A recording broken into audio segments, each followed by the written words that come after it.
We are in week number 8 of the LHSA football season here, and it is the Hash It Out Show game of the week. We got two good ones once again, and we thank y'all so much for all the great support you have given us through this platform. So this Thursday night, we're at Joe Unity Stadium. It will be the John Area Patriots taking on the East Jefferson Warriors. We're here with the head coach of the East Jefferson Warriors. We have the head coach, Karl Williams. How you doing, Coach? I'm pretty good. How you doing? I'm pretty good. I'm pretty good. I know it's been a lot for your team this season. You stepping into a new role and everything. How it's been so far for you this season, especially with you stepping in to become the head man for the East Jefferson football team. Well, it's been a challenge, but the kids, they've responded pretty well. We got a lot of new players with a really tough schedule, so that was kind of they knew that going in. They knew that going in that they were going to be challenged all season. That there is no easy games on our schedule this season. And in the district is pretty well evenly matched, but you got to show up every Friday night, and in this case, you got to show up Thursday night because all of the district teams are going to be really well coached and are going to have some skill guys that are really good. I could definitely understand. Last week, you had a 12-0 loss to West Jeff, but it seemed like a lot of progress with your team. You stayed in the ball game against the Buccaneers and had some chances and everything. What you could take about what did you see last week that you really thought was more positive that your team is trying to get themselves together? And what you think going into this week, going against the Giant Area Patriots?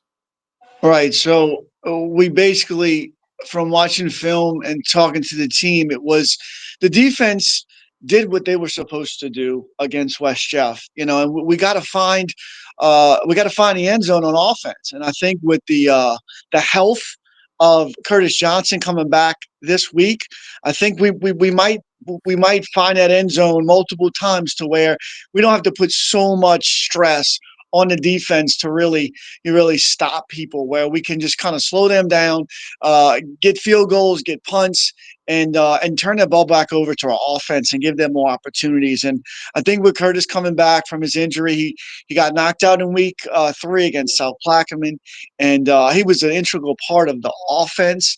And so I think that was a major factor in why we haven't really been scoring a ton of points. It's just when you got to move a kid who's out of position, it kind of causes a mix up in what everybody's trying to do.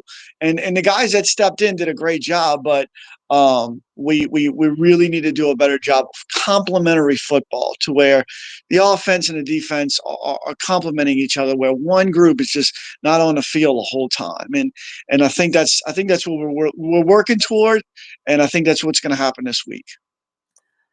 It's going to be interesting with you guys taking on a Giant Era team that has been going through transition themselves with a new head coach in Willie Brooks and everything. And, you know, they're going through their transitional phases and everything. But it seemed like this is a pretty even matchup between you guys and Eric this week. Yeah, I mean, from watching film and being around Willie a lot, I think the whole district is pretty evenly matched. It just depends on who shows up on a Friday night. And I know Riverdale it has some really good senior players, and so does Bonneville, which we've already seen. They might be sort of head of the class right now as far as those senior leaders, those senior players, and the rest of the guys, pretty evenly matched. So I hope we can show up Thursday night and continue to do the things that we're supposed to do in order to play well and to score and show that progress. Because the big thing with so many new players is we got to progress from week to week to week. Because the schedule didn't do us any favors. It's kind of like one big monster team after another we had to get through, and you know So, but I think now that we're kind of hitting stride and getting in a rhythm of the system and everything like that, I think we're moving in the right direction. Well, let's talk about your players so far. Tell us a little bit who like give me like two maybe three players offensively and defensively that's really stepping up for the Warriors this season. Well, offensively and defensively, we realized early on when you're playing teams that like McDonough 35 and Bell Chase and Bonnable and Eric West Jeff, some of our better players, we figure, look, they got to go both ways. So I mean, when we talk about Harry Haynes being our running back, well, he's also played the overhang for us on defense. When we talk about, Elijah Jackson and Traylon Williams, well, that's not only do they return punts and kickoffs, but they also play receiver.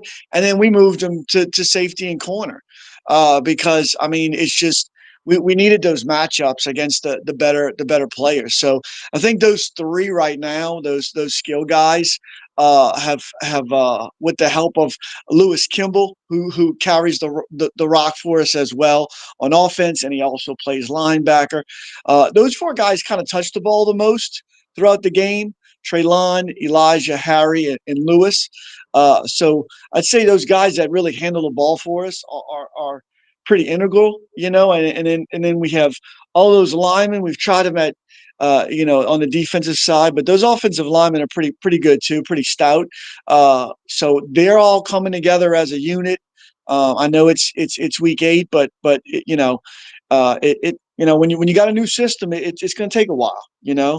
We don't get these guys in fifth and sixth grade. We get these guys as freshmen. And in this particular case, we got most of these guys into this system on week 1, so 8 weeks ago. Well, good thing about the positive side of it, a lot of progress with your team, and then on top of that, your team not too many seniors on this team, so that's another good thing as well. That's something that you can really, really build on. Especially with you stepping in as the head coach. Hyde's been with you. You've been an assistant for a long time and everything. You even coached baseball for a good bit. Hod's been being the head man at EJ. You it seems like you're starting to really getting used to things to being a head coach of a football program. Yeah, I mean the key for us is going to be development. A lot of our players, they just want to come play football. Now, they might not have a lot of middle school or playground experience, but they're good kids, and some of them are really good athletes. So the quote unquote coach them up, go ahead and coach them up, coach. That's what we do a lot here. We'd love to have travel football players come in groves. That'd be great. But a lot of our kids are just athletes that maybe they played a little park ball, but they really want that high school experience. So it's our job to get them ready. And we grew the program to 60. We dressed 60. And that's more than we've had here. I've been here 10 years. That's more than we've dressed in a pretty long time. So the excitement is there. The want to participate is there. We just got to get these guys obviously a full season of off-season workouts. We're going to get into the spring with a full head of steam. Obviously we've got a quarterback coming back and a bunch of players coming back and a lot of young kids that played a lot of JV, played some varsity. So once we get those guys in the weight room and really go into year 2, I think we're going to be, a little better off as far as our leadership is concerned. Very much understandable. If if you guys pull off this win on Thursday, how big it would be for East Jeff to get into the win column and getting a win against John Everett, be the first win in a very, very long time since East Jeff then got back into the Jefferson Parish District.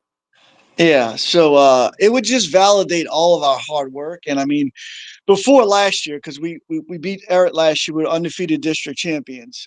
Before last year, it had been a while that we had beaten John Ehret. I mean, they were cranking out some pretty big defensive linemen in the 2000s and the 2010s. They were cranking them out. So, but yeah, I would just validate all of our hard work. That's basically all I really want is some sort of validation that these guys, these kids that showed up and worked and all season, it wasn't for nothing. Like it would just validate the process that they've gone through. Yes, I definitely understand, and I apologize that y'all did get Eric last season, so I apologize. Y'all are the defending district champions, so but at the same time, first home win in a long time against Eric. So that would be, I know that would be Oh a yeah, yeah. plus for that program. But regardless of the fact, last question, how it's been with the support around the school, you know, the families, fan base, and also the administration. How it's been, so far with you being the head man. The administration's been phenomenal. They know that we had some coaching changes, mid to late summer, and I kind of stepped up to fill that void because I care so much for the school. So they were super supportive. They knew the schedule was, I mean, it was brutal. Those first five non-district games were. I mean, they were tough. I mean, you're playing, Livonia, McDonough 35, Belchase, South Plaquemine, defending state champion. I mean, it was just one after another. And then, we lose the quarterback week 3. So, I mean, they're like, man, you're doing a good job kind of keeping it together. And then the most of the parents and the rest of the school, I mean, they're excited about what we're trying to build. Obviously last year we had a really good senior class but that class kind of just, they let itself. So it's kind of an enjoyment to see what we can do with kids that aren't leaders, and who can we groom to be the next leader. That's kind of the goal for this year, and get guys really just to buy in. Understandable. It is the John Ehret Patriots, the East Jefferson Warriors. This Thursday night, Jefferson Parish rules that we usually say. It'll be 6:15 for our pregame, 6:30 for the kickoff of that ball game. We're looking forward to bringing it to you on the JB the Sports Guy YouTube page. So please tune in for that ball game. Gonna be a very good one in the Jefferson Parish District on Thursday night, the Hash Down Show tonight at 7 p.m. Tune in. We have some guests. We're going to talk some good subjects tonight in Louisiana sports. Tune in on the JB the Sports Guy YouTube page and all social media platforms as well for the Hash It Out Show. Coach Karl Williams of the East Jefferson Warriors, thank you so much for joining us. We definitely appreciate you, and we wish you the best at East Jeff and Thursday night against John Ehret. Thank you so much. I really appreciate you doing this for high school sports. I'm gonna need the Hash It Out Show to come do some baseball games too, and do basketball games, do everything, because our kids just don't get enough publicity here in Jefferson Parish. You know what I'm saying? Because we got really good athletes, really good coaches, we just not. We just need to be get them out there, get them in the public, get them on the map, so that my biggest thing is getting these kids some offers, some looks to the next level, to where they can be as successful as all the other schools in the state. I just think we lack a little bit of social media. We lack a little bit of exposure for our kids. You know what I'm saying? You're doing a wonderful job, amazing, and I wish you nothing but the best. Definitely appreciate it, Coach Williams. We'll do what we can to cover anything with y'all or anything else with other schools. But what we do it for the community, we do it for the kids. So thank you, Coach. Thank you.